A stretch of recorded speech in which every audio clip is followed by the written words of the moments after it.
30 years ago, I had just finished the interior of my house, and I have a project personality. So as I stood on my deck and was visiting with my brother, who at that point had melanoma and was running out of time, and him and I were talking about what I was going to do next, and he noticed that I had some apprehension in me as he looked at me and asked me what was going on, and I explained to him that I was feeling very sad, knowing that my brother and I were no longer going to visit again.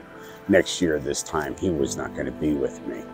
And so my brother said to me, he was an avid gardener. He loved to garden, and he had a lot of gardens. And he says to me, "You haven't put any time into the land here.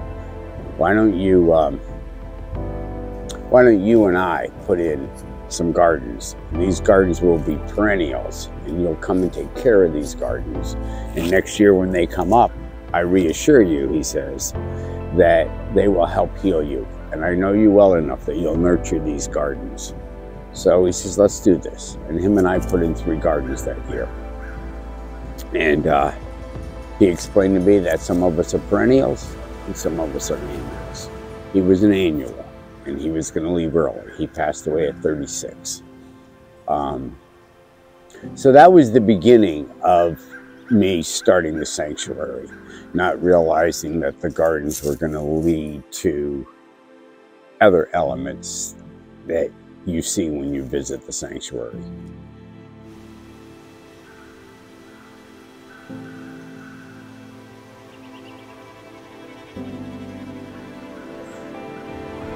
Look at this little cutie. This is the latest little rival here, this little black kitty. Oh my God. Where did I take it from? Oh my goodness. Anyway, look at all these wonderful pieces. Look at them. This is my favorite space.